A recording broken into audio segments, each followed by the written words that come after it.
Ingaladoso, Lamtrogosa was in your ladoso, to buy Shizo Chawas in your ladoso, Topatajudo was in your ladoso, to Kishan was in your lado. The Nudaloga was in your ladoso, the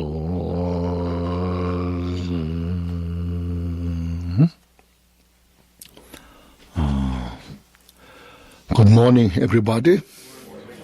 Now, so we are starting JOL Ornament of Liberation.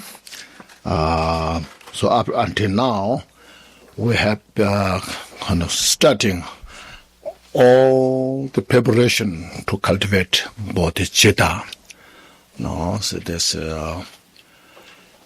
by reflecting on the impermanence that gives us some special feeling. There's nothing to attach in this world.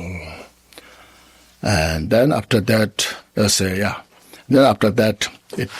by reflecting the suffering of the samsara and the causality, the cause of all this, a defilement, the defilement state of the samsara,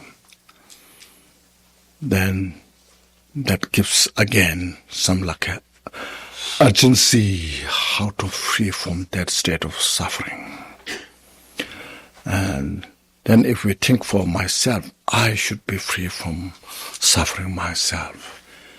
Then by contemplating on the animate, especially practice on the loving kindness, compassion, then that gives us not just only me, all the sentient beings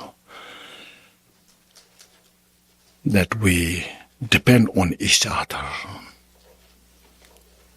So everyone we need to free from suffering, especially cause of suffering. So when we get that kind of feeling of urgent, now must do something. So to that gives us the cultivating Bodhicitta. It's the special equipment how to get rid of all the cause of suffering and achieve enlightenment. To do that, first is, as you see, there are 12 topics through which we study, understand the Bodhicitta practice. First, as on Sunday, other day mentioned, the foundation of Bodhicitta.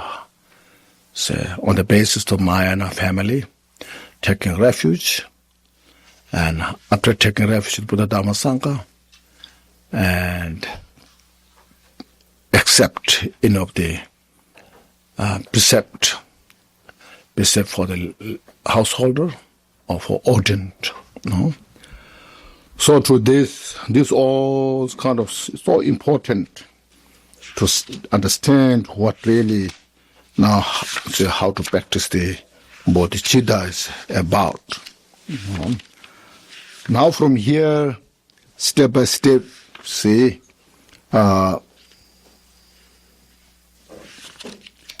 it's very important we now pay attention what Bodhicitta is about. Usually when the great teachers, when they talk about the Bodhicitta, practice, you should have Bodhicitta means like, be just kind, nice, just feel like that kind of, you have to practice Bodhicitta, so you have to be very kind, just nice, and having not so much understanding what is behind that. So from here, this book describes all different steps, how to bring the Bodhicitta into the heart. So foundation, then comes the essence, means as I mentioned, essence or nature or characteristics of the Bodhicitta. Here it is now. The book says the essence or the characteristics or the nature of the cultivation of Bodhicitta is the desire to achieve perfect, complete enlightenment for others' benefit. So you cultivate this thought to achieve Buddhahood for the benefit of all other sentient beings. The ornament of clear realization says that is the Maitreya's from the five there are five special texts which are written by or spoke by Maitreya, passed down to Asanga. So it's one of them. So cultivation of bodhicitta is the desire for perfect, complete enlightenment for others' benefits. So there's two, you see, enlightenment and for others' benefit. So these two was very important to understand, which will come later, So first, this is how you identify what bodhicitta is about.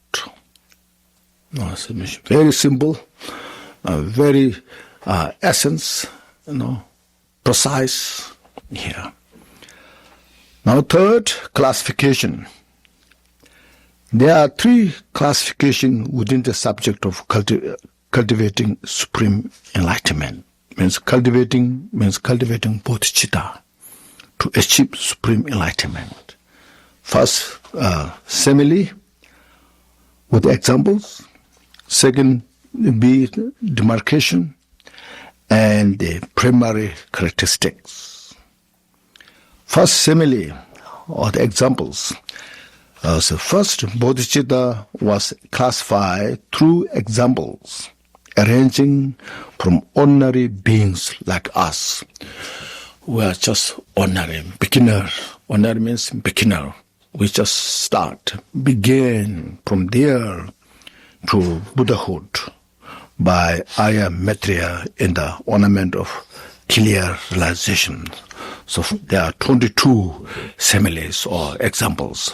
First is earth, the ground, gold, moon, fire, treasure, endless treasure, jewel mind means also type of treasure, but as a jewel that you get from the ground. An ocean, vajra, mountain, medicine, spiritual master, wish-fulfilling jewel, sun, melody, king, treasure, highway, conveyance.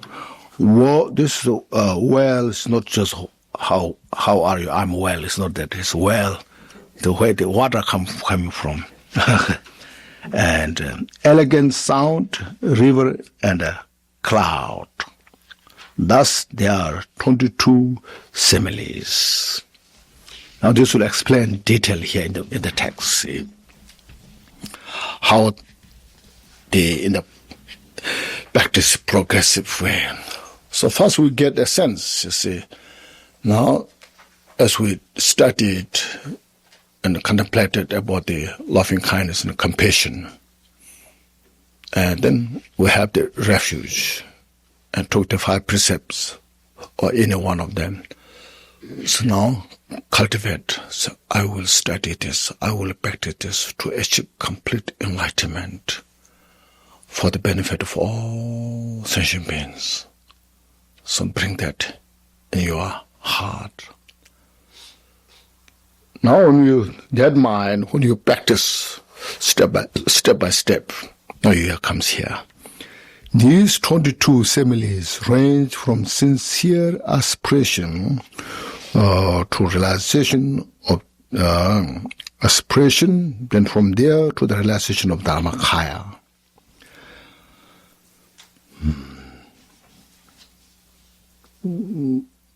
These are the meaning,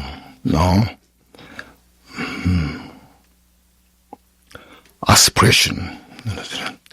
Furthermore, they will be related to the 5 parts. Now the first, earnest desire to achieve enlightenment. Now you are, as I mentioned, when we study about the samsara, impermanence and suffering and its cause. Then mind just infuse the mind within the love and compassion. Then one is really I feel the urgency to free from samsara, to achieve enlightenment. So that's called earnest desire, say, to achieve enlightenment. So that is like the earth. Is like example, simile like earth, because it is basis for all virtuous qualities. The earth is the basis of all to grow. Animals and any animals to how they abide. No? So that's the earth. Likewise, the earnest desire to achieve enlightenment is the basis to study, practice, and progress on the path. So same that. Second, there's two general intention to achieve enlightenment. Now, intention, when one has the earnest desire, then there's a strong intention to achieve enlightenment. It's like gold. So gold is always pure. Even it stays in the mud, in the water, wherever it is. So like that, our intention to enlightenment is so pure, because there's nothing involved samsaric things except to achieve enlightenment. No, it never changes. It never changes until one achieves enlightenment. Then we never derail from the path. Just follow, no matter what happens. 3, possessing altruistic thought. Now we have desire to achieve, then strong intention. Now comes stronger mind, is called altruistic thought. So possessing altruistic thought is like the waxing moon. That moon from the first day until 15th is just gets brighter, brighter, brighter. So likewise, moon, which increase all the virtues, that altruistic thought is the support to progress all our excellent qualities, virtues. So these 3 comprise the ordinary level, or level the path of accumulation of the small, mediocre, and great. So in the path of accumulation, there are 3 divisions: first, second, third. So this classify to these 3 different. Fourth, the possessing earnest application is like the fire. Now, earnest application, you apply Brahma practice now. It's not just thought. It's not just interest, altruistic thought, but now putting more into action. So possessing earnest application is like fire, because it burns away the fuel of the obscuration of the 3 forms of omniscience. As fire burns, it consumes all the bush, trees, anything. Likewise, when you have that mind, it begins to now to purify all obscurations. So 3 types of omniscience: the omniscience of the foundation, omniscience of the path, and omniscience of the result. So these are called 3 omniscience. This comprises the part of application, the second part now. See, now 2 parts are passed. Now from here starts from generosity to the perfection of the wisdom, premortal wisdom, the 10 paramitas of 10 perfections. So possessing the perfection of generosity is like a treasure that satisfies all sentient beings. When you achieve that state, then the Bodhisattva practice the generosity. So that generosity practice is like the treasure. Then the 6th, possessing moral ethics is like the jewel mine, because it is the source of all the precious qualities. See, when we keep our ethics, moral conduct pure, then it's the foundation to give rise all the excellent qualities. So it's a jewel mine. Where the mind produces the jewel, then just intellectually we can kind of bring the jewel from that. So likewise, when we have pure conduct, then it's the basis of all the excellent qualities to give rise. Possessing the patience or forbearance is like the ocean, which is not disturbed even when undesirable conditions all fall on it. When we have forbearance, strength, fearlessness, then we have no any fear, no matter what happens. So when there's no fear, then there's a patience, forbearance. It's like an ocean. No matter what you throw in the ocean accepts, never rejects. Possessing perseverance is like a vajra, which is so solid it cannot be destroyed by any means. So the perseverance, the continuation of the working, meditation, study, all the excellent qualities are achieved from that. So that's like the vajra. It just cannot be destroyed by any means. Enjoying the Dharma. When you get the taste of the Dharma, then that experience of the Dharma cannot be replaced by any other. So your interest will be continue until you achieve enlightenment. This is like the vajra. Possessing meditative concentration, samadhi, is like Mount Meru, the king of mountain. It is not scattered by projected thought, means conceptual thought. When you have solid meditative equipoise and mind is fully established that, and that is the place you want to enjoy. Then you have no any desire to go outside and here, there, scattered by conceptual thoughts, because everything is there. So that's like Mount Meru, not moved by conceptual thoughts of the activities. Possessing discriminating wisdom is like medicine which heals the illness of afflicting emotions, and subtle obscurations to enlightenment. This medicine, like this medicine is ambrosia.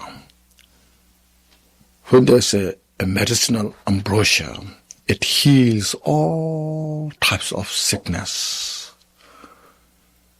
Now, when we have wisdom, it heals all the delusions of the mind.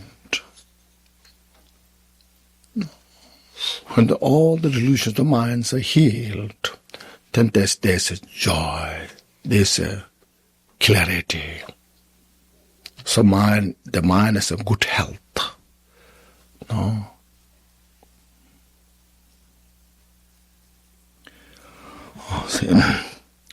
Possessing skillful means, this is now 7th, means is like a spiritual master who never forsake benefiting all sentient beings in all times. Skillful means you have a skill that everything you can transform into the path towards the enlightenment. Because your wisdom and compassion are so powerful. There's nothing exists which is not a support of the path for enlightenment. Like a spiritual master who is dominated by bodhicitta, in his or her mind, every sentient being is like mother and never forsake. Just want to benefit. Even individual, they accept or not, but their spiritual master is always ready to help others. Likewise, when we have the skillful means, then all the obstacles, positive conditions, equally utilize as a special method towards the enlightenment.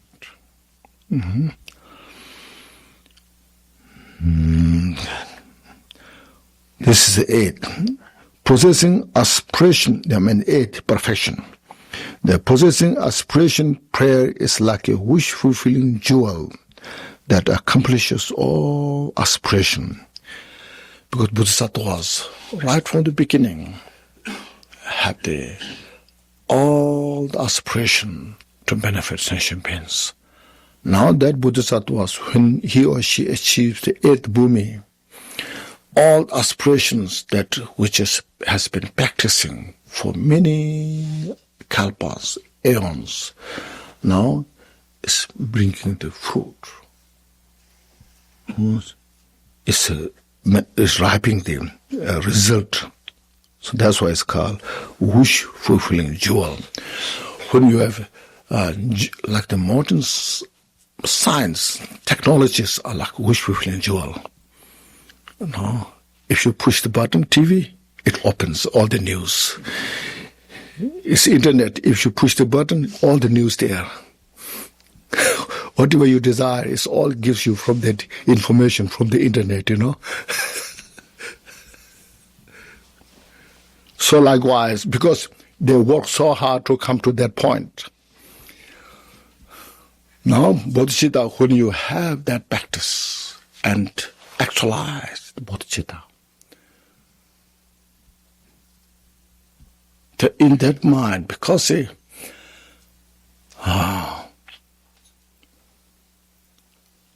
all this is just earlier mentioned, skillful means through that path. All the negative forces, nothing but their nature is emptiness. When you realize that, and it benefits for yourself, it benefits for others. Then, 10th one. No, 9th. So possessing the strength, this 9th, the profession, the 9th paramita, perfection. Possessing strength is like the sun, which fully ripens the trainees. Then it has a great skill to benefit sentient beings. But when the sun rises, all the leaves, fruit, flowers, everything will manifest, they ripen, So the son of the teachings of this great teacher gives an sentient beings, they are fully trained, benefited. Ripened. Now the 10th one. Possessing premortal wisdom means that Bodhisattva has actualized total nature of the mind. It's called premortal wisdom. It's like the melodious sound of the Dharma, giving teachings in order to inspire the trainees. And has a great skill to give teachings. See. So now see these 10, respectively comprise the 10 bhumis, see, from first bhumi to the 10th bhumis. Beginning with a great joy. The first bhumi is called great joy, and are the subject for the path of the insight. So the great joy is particularly related to the third path, which is called insight, the path of insight, and the path of meditation. Rest, all the 9 are related to the path of the meditation. Okay. Now 15, possessing special clairvoyance. Now there's great Bodhisattva who are 10th bhumi, has such a great clairvoyance. Even though they don't have, as Buddha has, but still they have so much. So that clairvoyance, accompanied by great wisdom, is like a great king who can benefit other sentient beings without any restriction. Now, maybe now they may be a little different, like president or prime minister. That time, king is so powerful. When king says something, nobody can reject. Nobody can oppose. Yes, because king has the all authority, So that means when the king, like we did in the practice of the loving kindness, the king, the Mitrabala, when he asks all his subjects to practice the loving kindness, he gave the instruction. No. He gave the instruction to all his subjects, and everybody's admired for that and practice that. So there's no restriction. So like that, these bodhisattvas have such a great clairvoyance. So who needs what? According to their capacity, their need, and that bodhisattvas can benefit. No.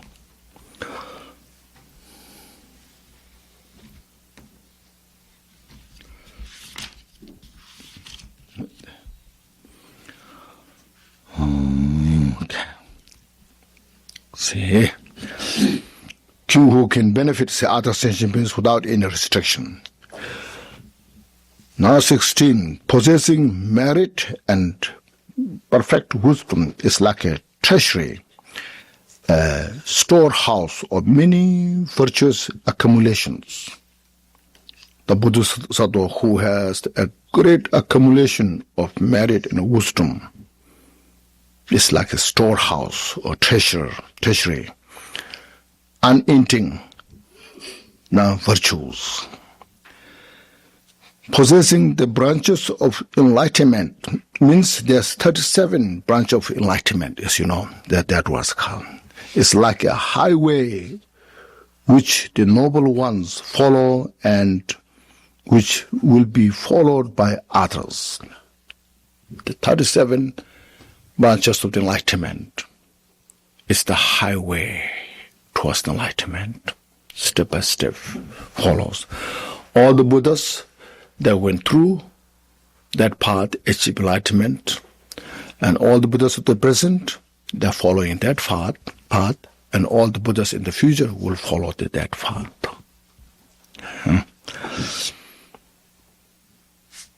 These are noble ones, great bodhisattvas, follow that path. 18th, possessing compassion and special insight is like a clear, is like a conveyance on which one can smoothly proceed without deviating, how you pronounce?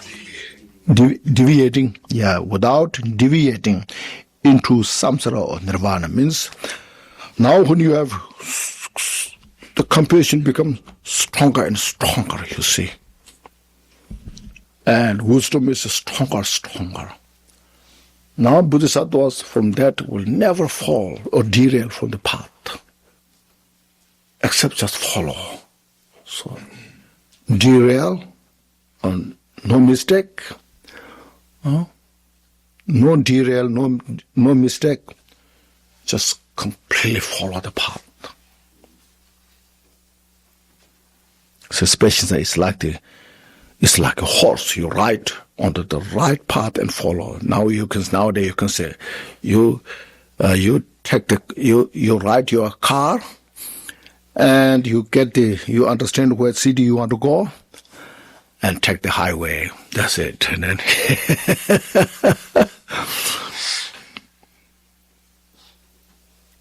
which one smoothly proceed without deviating into samsara or nirvana. Neither go to, because of wisdom, you will not fall to samsara. Because of compassion, you will not fall to nirvana. So this is no. Okay. Possessing the power of complete recollection and confidence is like the water of a well. Without exhaustion, it holds the Dharma that one has heard and not heard. Yes, now the Bodhisattva has such a great power of the mental vigilance, awareness, never forgets. All that you have learned is now completely present.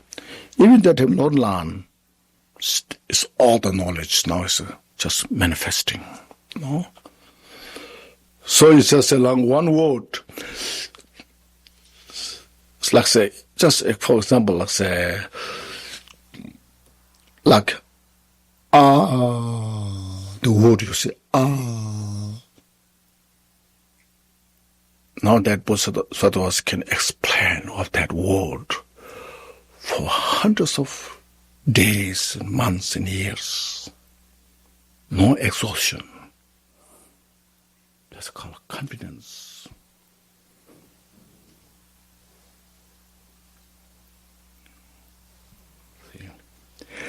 See, amazing, you see. That's why if you great teachers look at their volumes writing, just so much, because they have that kind of wisdom. And we just learning and forgetting at the same time, When we're learning, forget same time, Yes, it's just, we learn here and we get up and then we just go empty.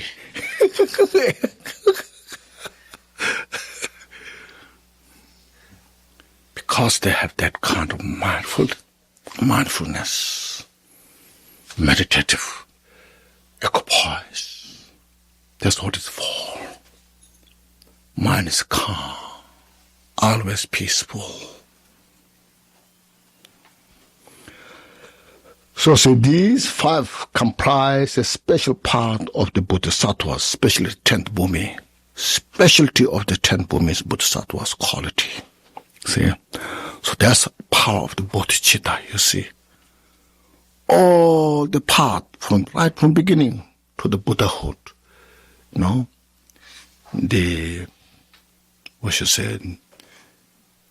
principal figure of the path is the Bodhicitta. That's the principle, Then you take that, exercise that, then all the other qualities just manifest from that. Now, possessing the grove of the Dharma. It's like all the Dharma is now their qualities. It's like hearing, elegant sound that proclaims a beautiful song to attainees who wish to achieve liberation. So Buddha has that kind of power. When Buddha gives teachings, anyone who hears Buddha's voice, it brings the peace. Just tune in and it heals their mind. Like when you hear such a beautiful song, so beautiful song, you hear, you are so attracted to that. But those ordinary songs, then you get involved and you attach to that and brings another side effect. Whereas Buddha's teaching, when you receive the teaching first, so pleasant, elegant. Once you receive it, all your mental delusions are purified. No? So possessing the path of one direction is Buddhahood. It's like the current of a river benefiting others without being diverted from the path. So Buddhahood is the complete enlightenment. It's one direction. It means that reality nature. So that now it never can come down. Once you become Buddha, you're never back to the samsara. No? So always you benefit sentient beings.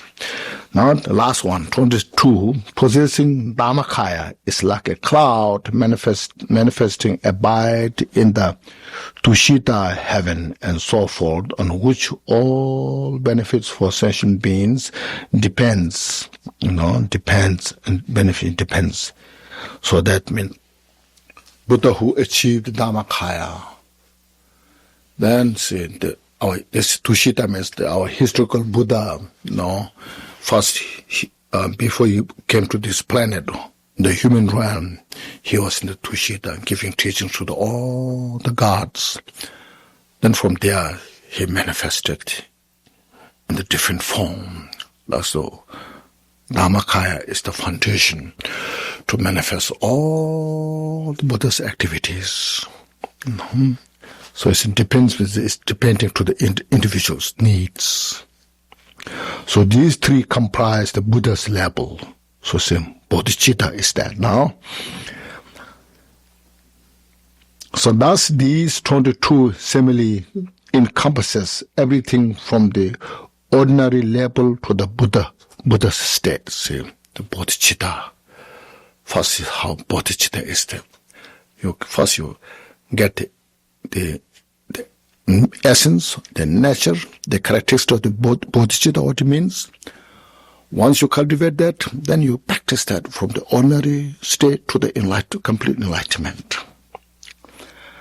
The second, the classification, the B, is called demarcation. There are 4 classes of demarcation. The cultivation of bodhicitta with the interest. First interest you to achieve enlightenment. Cultivation of bodhicitta with the altruistic thought. This now you develop your mind stronger, altruistic thought. Then this 2, the cultivation of bodhicitta is full maturation. Then you exercise and then you measure, ripen, become flexible. 3, and the cultivation of bodhicitta with the removed veils, means then all obscurations are completely now removed. Both gross and subtle obscurations. So the first, since it's demarcation, which place which, the first one is the level of interested behaviors.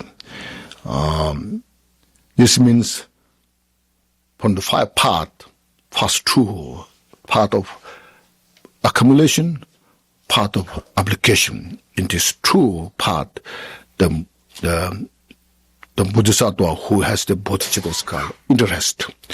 you have strong interest to free from samsara. Because those two paths are the path of samsara. You have not crossed the samsara. So it's called interest. Such strong interest to free from samsara. No. The second one, the altruistic motivation. No.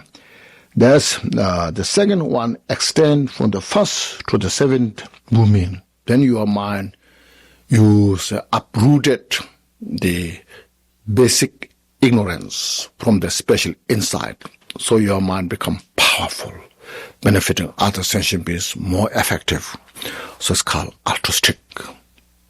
So that comes from first bhumi to the seventh. See. The third, the full maturation. The third one ranges from the 8th to the 10th bhumi, bodhisattva. Then you, from 8th, 9th, 10th, these three bhumis, it's called, the demarcation, the name of the demarcation is called full maturation. Your bodhicitta is matured. No, because all the afflictive emotions, it's called obscurations, the afflictive emotions are purified. And now you have the only subtle obscurations to purify. So your bodhicitta is maturing now, become more powerful. Then the fourth one is the level of the Buddhahood. Removed all veils, or also purified all obscurations. That bodhicitta, the bodhicitta with the removed veils, is the Buddhahood. So these four are named as a demarcation. Thus, the ornament of Mayana Sutra says, the cultivation of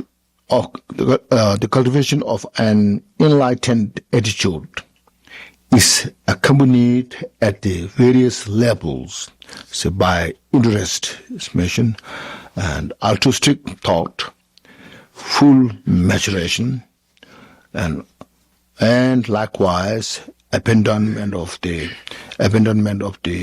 veils, Buddhahood. So.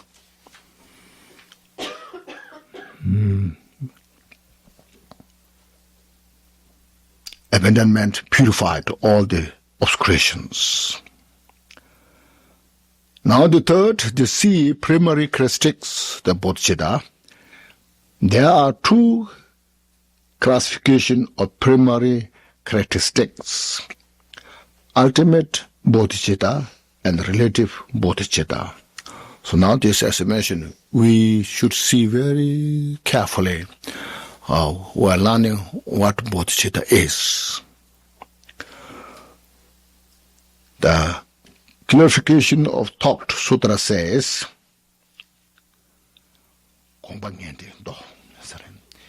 here are two classes of bodhicitta: ultimate bodhicitta and relative bodhicitta. So, what is ultimate bodhicitta?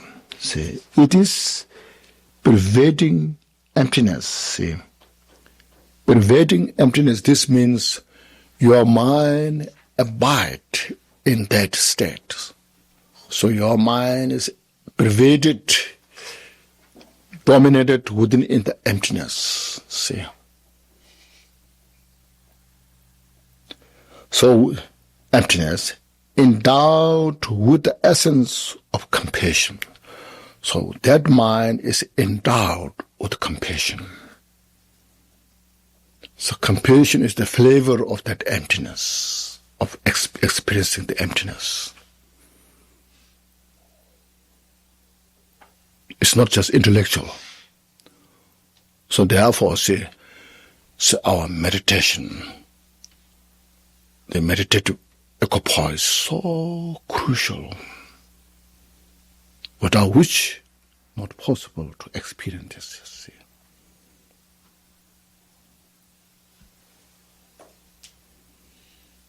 So how beautiful, you see.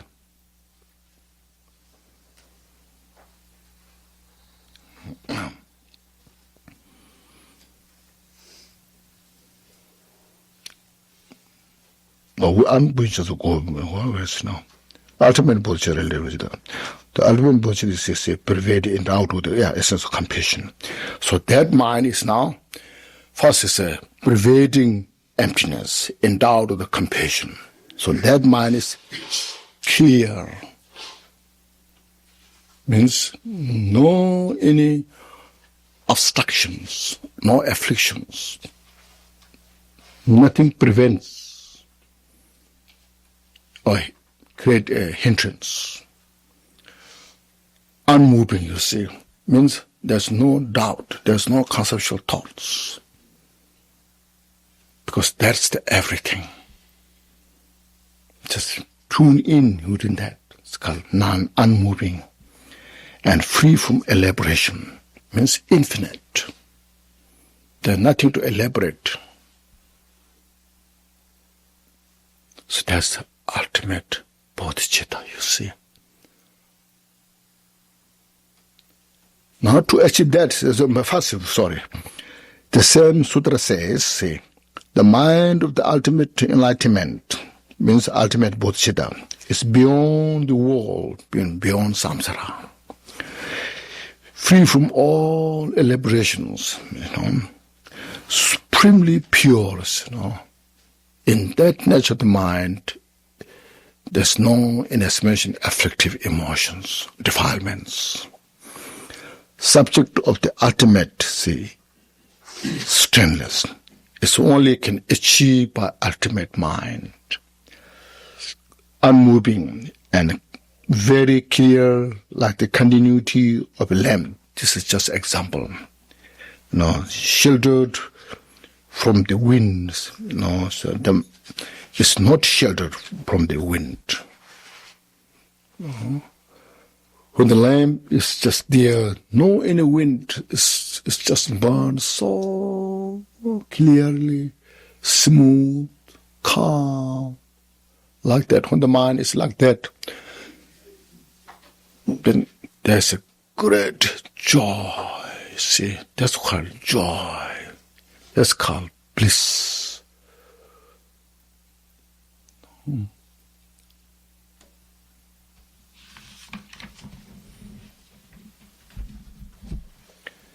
So that's the ultimate bodhicitta. You see now, can we identify ultimate bodhicitta?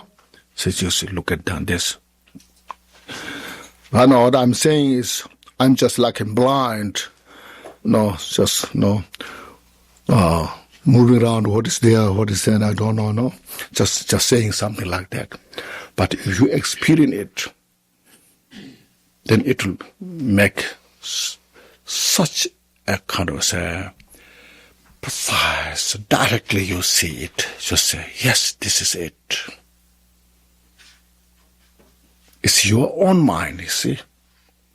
Not outside anywhere. Now, what is relative bodhicitta?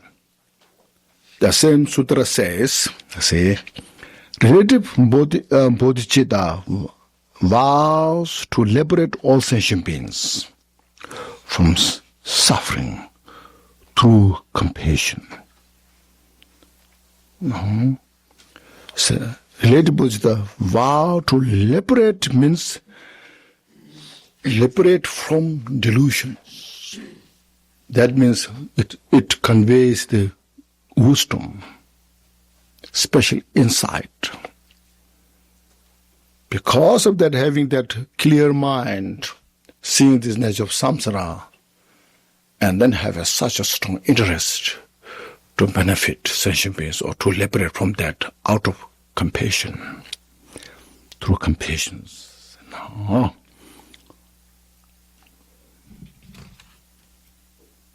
Okay. Ultimate now bodhicitta is obtained through the realization of dharmata, you see. Well, as a dharmata. Dharma as it is means the nature of the all dharma. The nature of the dharma is called dharmata. Dharma means phenomena. It's not just dharma teaching. It's all phenomena, nature of samsara and nirvana. It's all called dharma, phenomena. And then their nature as it is means uncreated, unfabricated nature. That is dharmata. Okay. That's when you realize that as unfabricated nature, the original nature. Yes.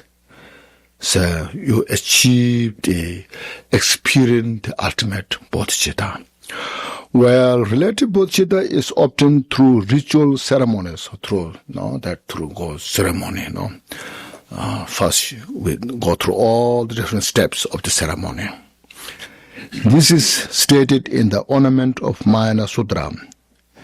At which stage does ultimate bodhicitta arise? In that text, first is cautioned. And at the first bhumi, you see, there are 10 bhumis. The first bhumi was called Great Joy. Called Great Joy, and above. Then from first to the 10th, ultimate Buddhahood. This is stated in the commentary to Ornament of Mayana Sutra. Ultimate bodhicitta is from the first bhumi, Great Joy. Now, first, the moment you experience special insight, wisdom, so that time you obtain or you experience the ultimate bodhicitta. There are two classifications of relative bodhicitta. Now, in the relative bodhicitta, there are two: aspiration bodhicitta and action bodhicitta. Engaging in the contact of bodhisattva says, means bodhicitta avatara. In brief, bodhicitta should be understood to be of two types: the mind that aspires to awaken, means aspiration to achieve Buddhahood, and the mind that ventures to do so, then follow the path. So there are many different views of the different views, the difference between these two. And there are many different great teachers explain differently. But in brief, there are two: aspiration and entering into the action. In this, in the lineage held by Shantideva, who was a disciple of Nagarjuna, means not directly but follows Nagarjuna's school. It's called the profound view lineage. A disciple of Nagarjuna's lineage, see, which originated with the Aya Manjushri, which relate to Buddha. Aspiration is like a wish to go,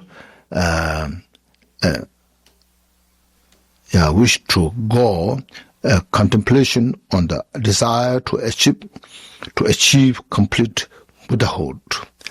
That's a wish to go. Tomorrow I want to go to Washington, D.C. to see the Space Museum. So I said, wish to go is aspiration to go. And then next is action is like the actual going. Now, next day, so today, now let's go. You start your car. Just start driving from here. Action, going, just actual going, taking action to accomplish the goal. Sitting, meditation, reading text, get to understand and put into practice. It's called action now. Engaging in the contact of Bodhisattva says, as is understood by the distinction between aspiring to go and actual going. So understand this too. Through this too we can understand. So the wise, those individuals who are wise in the study of the Bodhisattvas, practice, understood in turn the distinction between these two. Now, you cultivate your mind, aspire to achieve enlightenment. Once you cultivated the mind, follow into the path. So this two. And the lineage held by Demarcation, this Demarcation is Indonesian.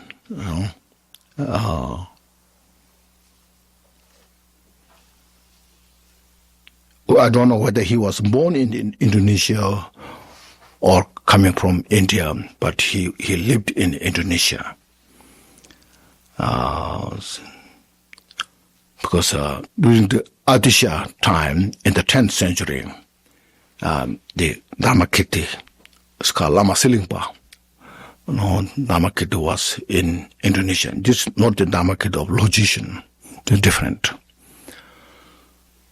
So in Adisha made a journey in the boat or ship for 13 months to receive the Bodhicitta teaching and Bodhisattva's vow.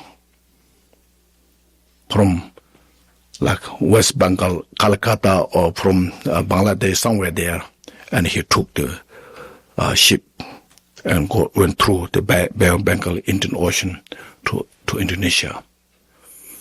And he met this Demarcation and received all the Bodhicitta's teaching and received Bodhisattva's vow. So that is saying, Demarcation, which comes from Asanga, and which was found by Arya Maitreya who met Buddha, received teaching, so like that. Aspiration is a commitment to achieve the fruition. I will attain Buddhahood, making the commitment, vow. So I will achieve perfect Buddhahood for the benefit of all sentient beings. That's the aspiration, Bodhicitta. Entering into action is the commitment to the cause. So I will train in the 6 parameters or 6 perfections, which are the cause of enlightenment. This same meaning is in the collection of the Abhidharma. I think that's written by Asanga. There are 2 types of bodhicitta, not special and special. The first, the not special attitude is thinking or committing, not just thinking, making commitment. Or may I attain the unsurpassed, perfect, complete enlightenment for the benefit of sentient beings. The special attitude is thinking or making commitment. This way may I achieve the complete perfection of generosity. See, may I complete the perfection of generosity, moral ethics, forbearance, patience, perseverance, meditative concentration.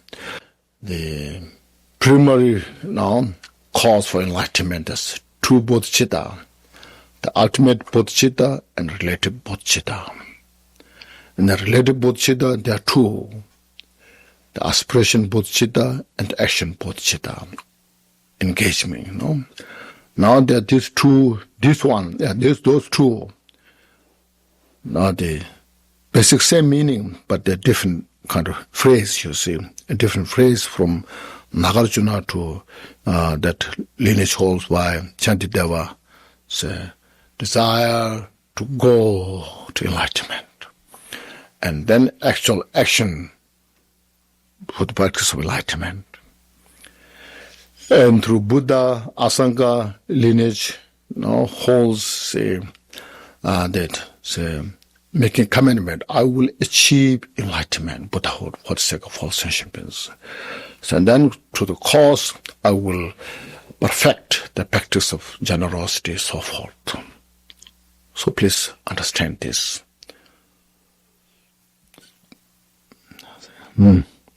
Thus, this completes the explanation of the simile, demarcation, and the primary characteristics of bodhicitta. Okay. So we've finished 2 No, 3. Foundation. Yeah, it's see. Yes, 2. Yes, 2. The 3. Foundation, essence, and the simile. Or says the classification. Yes, classification.